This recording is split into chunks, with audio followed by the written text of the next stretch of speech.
जब मेरे भक्तों की भक्ति कोई करे तो तत्काल फल मिल जाता है। मज्जन फल पेखिए तत्काला, काक होय पिग बको मराला। तो मेरे संतों के प्रति की गई भक्ति और उनका संग जब तत्काल फल देता है, तो मेरी भक्ति इसने की, इसको तत्काल फल मिलना चाहिए। तत्काल फल क्या मिले? बोले फल तो यही मिलना है जिस उद्देश्य से ध्रुव जी ने तपस्या की थी। उद्देश्य क्या था? बोले पिता का उत्तराधिकार प्राप्त हो, राज सिंहासन प्राप्त हो। भगवान ने सोचा राजा तो मैं इसको आज ही बनाऊंगा, लेकिन ये 5 वर्ष का छोरा राज सिंहासन पर बैठेगा तो अच्छा नहीं लगेगा। राजा राजा जैसा दिखे तब ना अच्छा लगता है।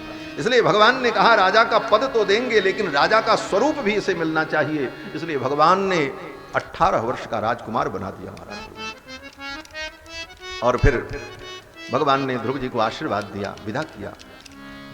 भगवान ने ध्रुव जी से कहा बेटा तुमने ऐसी कठिन तपस्या की, इतनी साधना की, जाओ पिता का राज्य तुम्हें प्राप्त होगा। जाते ही पिताजी तुमको राज्य सौंप देंगे।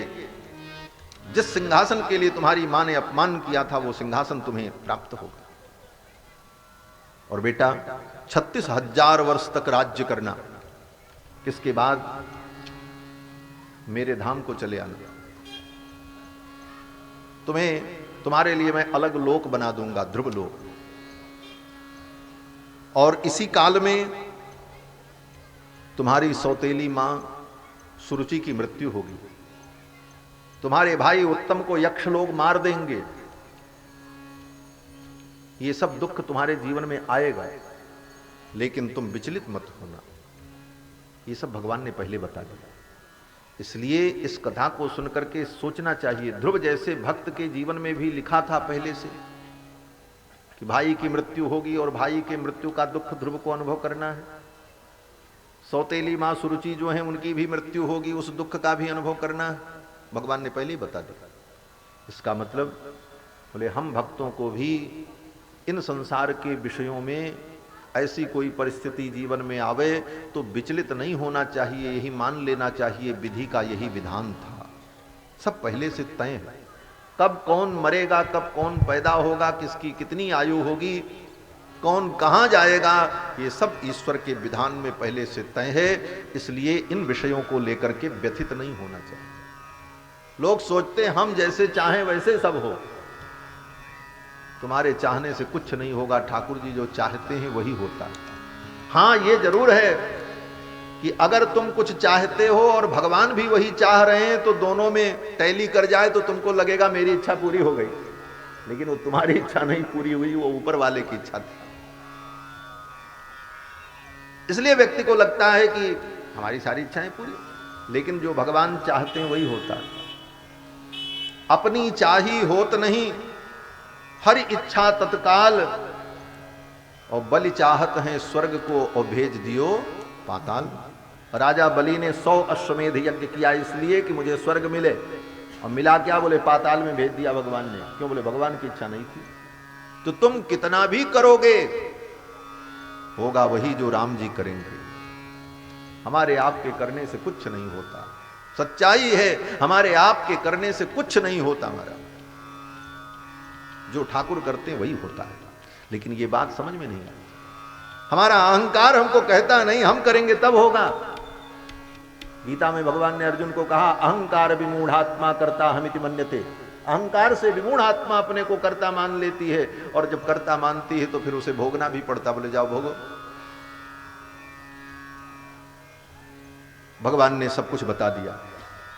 भगवान अंतर्धान हो गए। ध्रुव जी महाराज आए। देखो भगवान के अंतर्धान हो जाने के बाद ध्रुव जी को बड़ा पश्चाताप हुआ है, बड़े दुखी हुए। किस बात का दुख हुआ? बोले ध्रुव जी कहते हैं मेरे जैसा अभागा तो इस दुनिया में कोई होगा ही नहीं। अहो बत ममानात्मम मंद भाग्यस्य पश्यत। ध्रुव जी कहते हैं मुझ अभागे को देख लो संसार के प्राणियों। अहो बत ममानात्मम मंद भाग्यस्य पश्यत। मुझ मंद भाग्य को, अभागे को देखो। लोगों ने कहा ध्रुव तुम अपने को अभागा कहते हो? अरे नारद जैसे गुरु मिले, उत्तानपाद जैसा पिता मिला, 5 महीने की तपस्या में इतनी कम अवस्था में अखिल कोटि ब्रह्मांड नायक का दर्शन हो गया, 36,000 वर्ष राज्य करने का वरदान मिल गया। इसके बाद इस संसार को छोड़ करके जाने के बाद वैकुंठ में सीट कंफर्म हो गई। हाँ, ये भी नहीं बेटिंग में है, वैकुंठ भी कंफर्म है। अब क्या चाहिए? लोक परलोक सब बन गया, इसके बाद भी अपने को अभागा कहते हो? अहो बत ममानात्मम मंदभाग्यस्य पश्यत। तो ध्रुव जी कहते हैं हाँ, क्यों अभागा? अब ध्रुव जी कहते हैं कि देखो, मुझसे एक गलती हो गई, उसी गलती पर मुझे पश्चाताप हो रहा है। बोले क्या गलती हुई?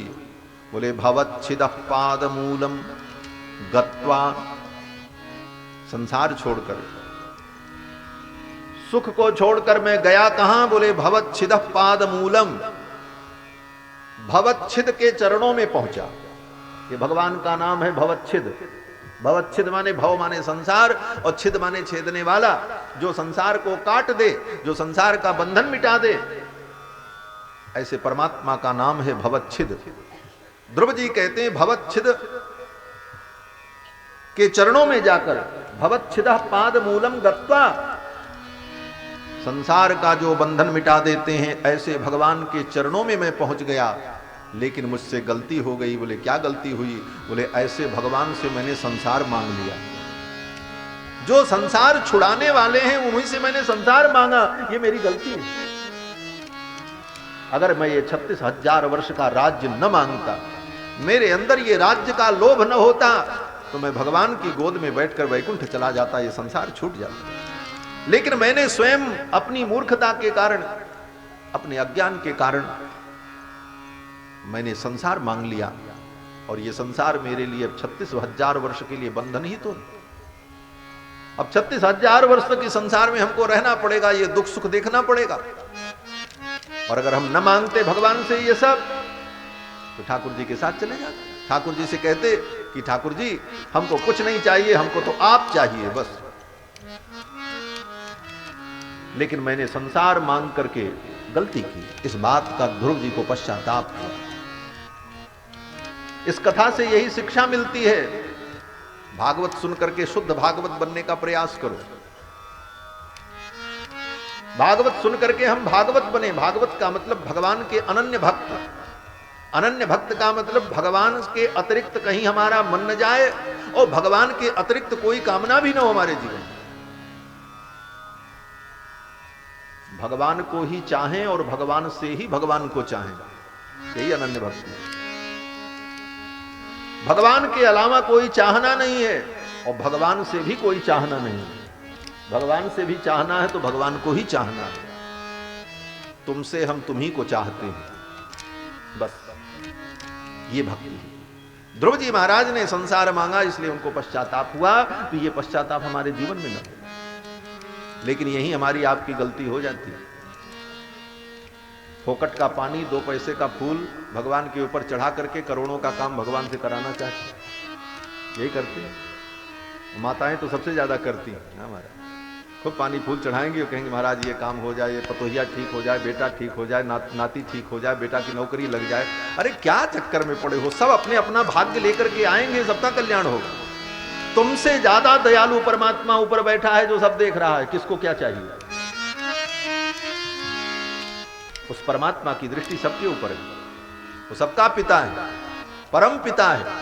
उतनी दयालुता तुम्हारे अंदर नहीं है जितनी दयालुता उसके अंदर है। और तुम्हारे अंदर अगर दयालुता है तो तुम्हारे अंदर क्षमता नहीं है कुछ करने की। क्या कर सकते हो? रोने के अलावा कुछ करने की क्षमता है? बताओ। लेकिन उसके अंदर क्षमता भी है, उसके अंदर दयालुता भी है, उसके अंदर क्षमता भी है, उसके अंदर सामर्थ्य भी है। इसलिए उसके अंदर विश्वास रखो। ठाकुर जो करेंगे अच्छा करेंगे, उनका कोई भी विधान अमंगल नहीं होता, क्योंकि वो मंगलमय है, मंगल भवन मंगलहारी। ये चीज अगर समझ में आ जाए, हृदय में विश्वास हो जाए, तो संसार की बड़ी से बड़ी विपरीत परिस्थितियां भी तुम्हें विचलित नहीं कर सकती।